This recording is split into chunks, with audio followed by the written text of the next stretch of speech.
Hi, I'm Vanessa, and I love bad Star Trek. Do you feel stuck in a dead-end job? Uh-huh. It's been days, but you already feel like you should be moving on up? Yeah. Well, I have a solution. What do you mean? Try killing someone. Isn't that illegal? Not on Voyager. Not only will almost killing someone get you noticed, but you'll get Chief of Engineering.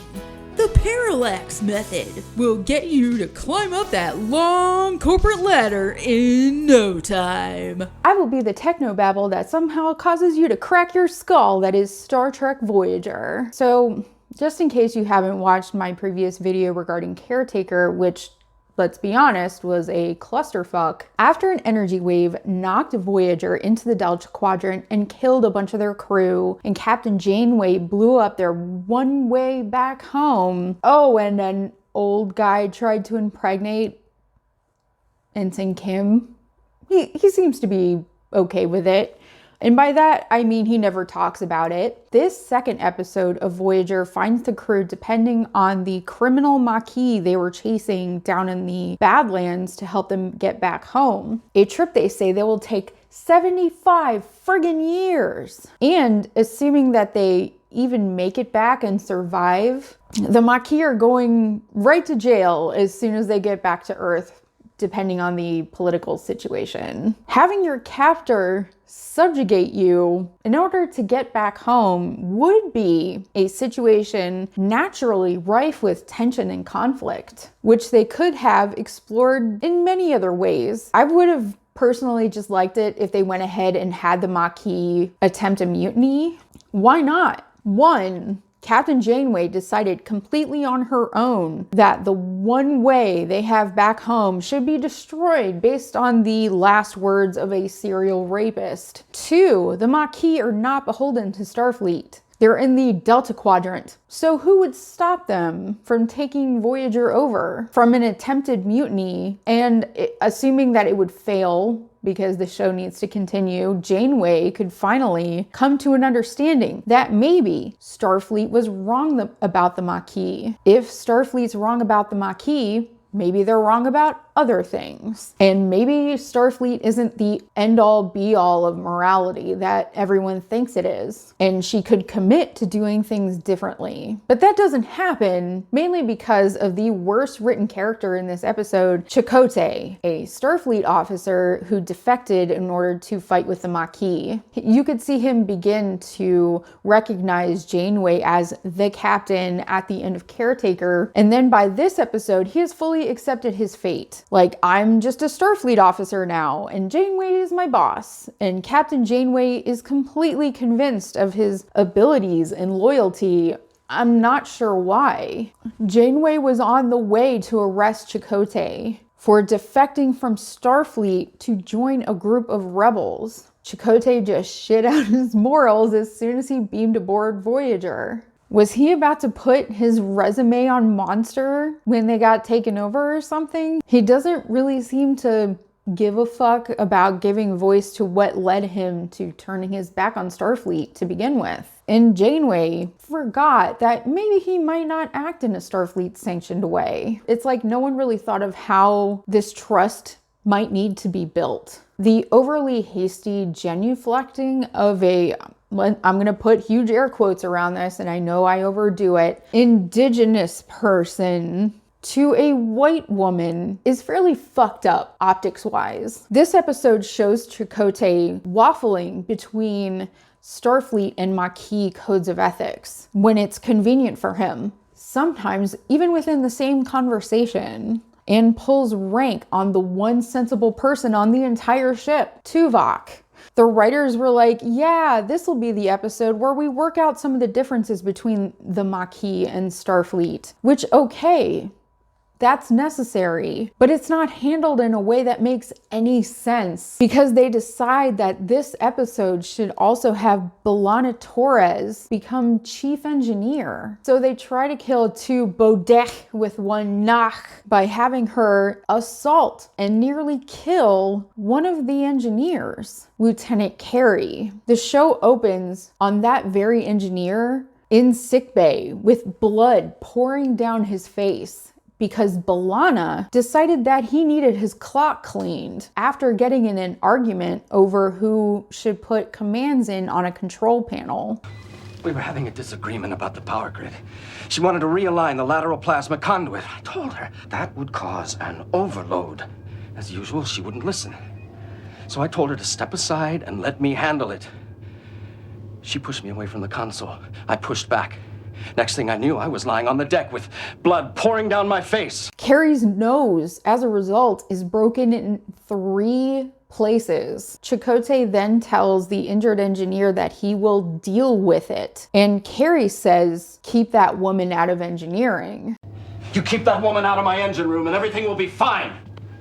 Oh! Which sounds quite sexist, and I'm sure that was intentional and designed specifically to make this character less than sympathetic. But he has been severely injured by someone over who gets to press a button. Honestly, keeping B'Elanna out of engineering is the least they could do. Chakotay and Security Chief Tuvok have a conversation in the hallway in what is the worst scene in this episode, where Tuvok tells Chakotay, like, yeah, B'Elanna is confined to her quarters and is about to go to the brig because she assaulted a fellow crew member, and that is basis for a court-martial. Chakotay then brings up that they're 75 years from the nearest starbase, so what are even laws? And excuses her behavior by saying that B'Elanna is Maquis and dealt with things in a Maquis manner. Well, I'd like to settle this on my own without filing charges and without involving the captain. She struck a fellow officer. That is a court-martial offense. She's a Maquis, and in the Maquis, sometimes you have to push people out of your way to get things done. It's odd how off base Voyager is about what a Maquis is. They're not just pissed off for no reason or undisciplined. They were displaced and criminalized by Starfleet. But more than that, Chakotay says that he is going to be the one to deal with this alone, and the court-martial in the disciplinary process is to be dropped. Lieutenant Tuvok within 1 episode is outranked by Commander Chakotay, so he has no choice but to drop it. Look, Lieutenant, I don't have to explain myself to you. I'll deal with B'Elanna personally, and then I'll inform the captain. You're to drop this matter. That's an order. So Chakotay here is cherry-picking what about Starfleet and what about the Maquis apply in the situation in order to protect B'Elanna from facing any consequences for her actions. But to remind us that Chakotay is in fact a sommelier when it comes to boots, they have him interact with some of the Maquis officers in the hallway who suggest that they seize the moment to defend B'Elanna and start a mutiny. And Chakotay just loses his mind. In case you want to take control of the ship, you have our full support. If I ever hear you talk that way again, I'll personally throw you in the brig for mutiny. Chakotay finally confronts B'Elanna in her quarters and informs her that not only did she assault a fellow officer, but she left a crack in his skull. That is attempted murder. B'Elanna shows no remorse for her actions, no desire to change, sees no problem with her violent impulsivity, and offers nothing but excuses, has no intention of repairing the relationship with her fellow engineer. I didn't even come close to hitting him that hard. Or I could send you back to work with the understanding that you'll apologize to me. Apologize? He was the one who... Not just a simple apology, a personal one. I am not gonna bond with him. You're gonna need support from people like Carrie. I don't need support from anybody. You know, there's some measures that should be taken, at least from a restorative justice perspective, to restore Lieutenant Carey's sense of wholeness and safety. None of that is suggested though, and in true Voyager fashion, being a complete idiot asshole is rewarded because he admonishes on the one hand B'Elanna for nearly killing a fellow crew member, but on the other, he praises her engineering ability and offers her the chief engineering position unbeknownst to Captain Janeway. You are if you're gonna be chief engineer of this ship. Right. In this episode, Chakotay is clearly abusing his position as second in command simply because he thinks B'Elanna is best suited for the job. I don't give a fuck if he's Stephen Hawking? She nearly killed a guy over almost nothing. And you're gonna promote her over Carrie, the very guy she assaulted. On Voyager, assault somehow opens the door to the responsibility of running and maintaining the entire ship. If she killed him, would they make her captain? If she kills another guy after that, maybe she'll get admiral. Chakotay also makes this choice behind Captain Janeway's back. Full T, if I was captain and I got wind that an attempted murderer was being offered a promotion over the person they tried to murder, I think I'd reconsider who I appointed as second in command. I don't think he's very good at his job. Why not give it to Tuvok? He's obviously way more qualified to keep a level head and see things objectively. Sure, he's not commander, but who cares? They're in the Delta Quadrant, remember? And yes, that creates a dire need for resources, but you can't have it both ways. You can't claim to uphold Starfleet code and go, well, we're in a desperate situation and we're far away from anything resembling a station and we absolutely need her expertise. So that Carrie guy is just gonna have to suck it up and get over it. She can be held accountable and have the terms of her remaining on the ship being that she makes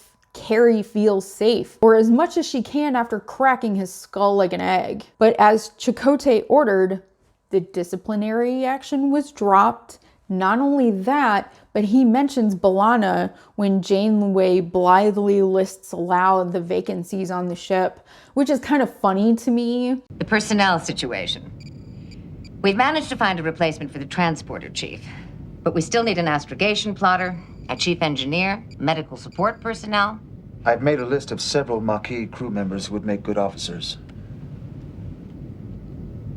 B'Elanna Torres. She was the one involved in that incident with Mr. Carey.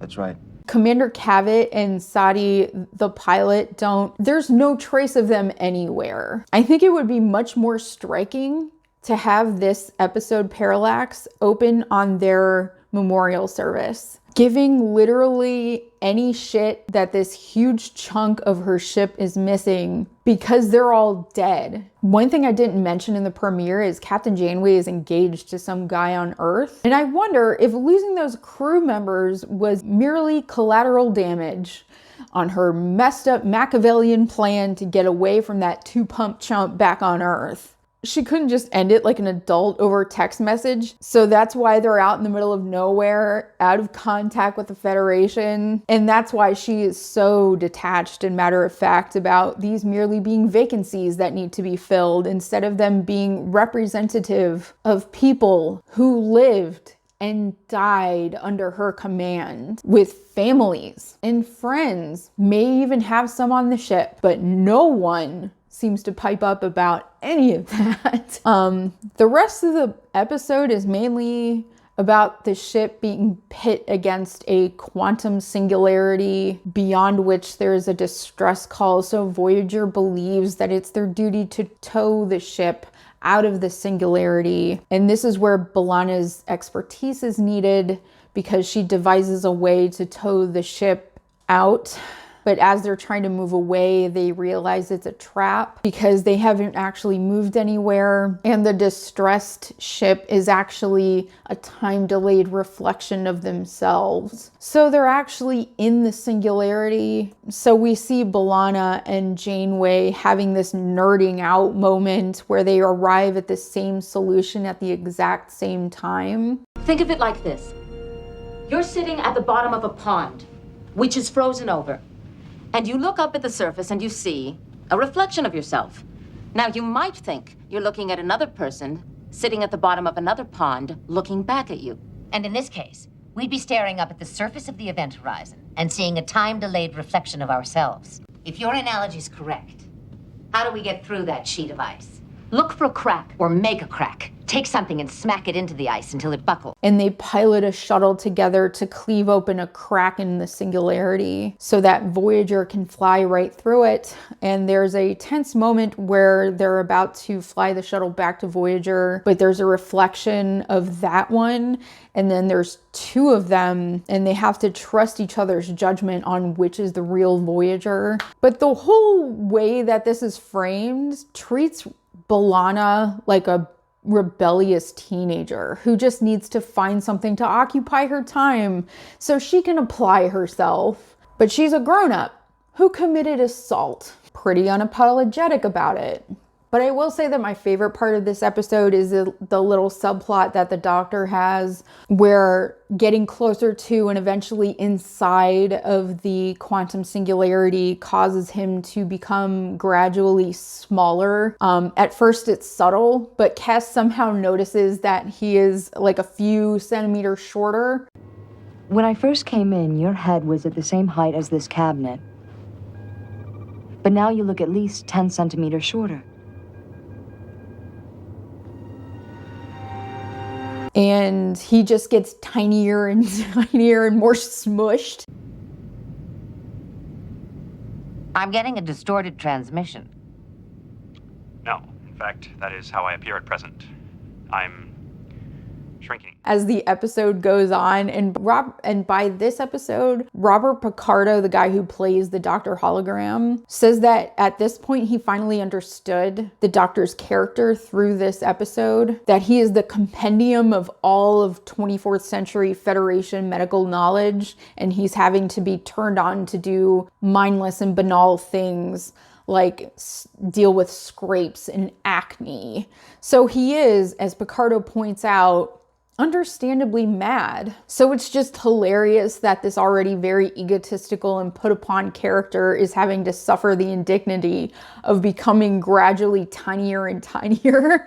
And towards the end, he said that he's lost 85 centimeters of height. So he's like, fix me or I won't be able to reach the patients anymore. I am now 68 centimeters shorter. I'd appreciate it if someone would repair my holographic projectors before I have trouble reaching my patients. He'll only be able to be a suppository at a certain point, so I get it. I couldn't help but laugh so hard at what the captain says towards the end when the opening she and B'Elanna created isn't quite wide enough. She gives this little pep talk. In command school, they taught us to always remember that maneuvering a starship is a very delicate process.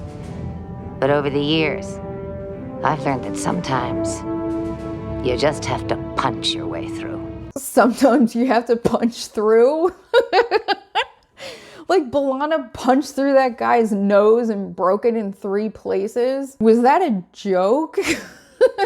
Or was that literally condoning B'Elanna's actions? Because she's a woman and she's got to punch through that glass ceiling through assault and attempted murder. Hashtag boss babe.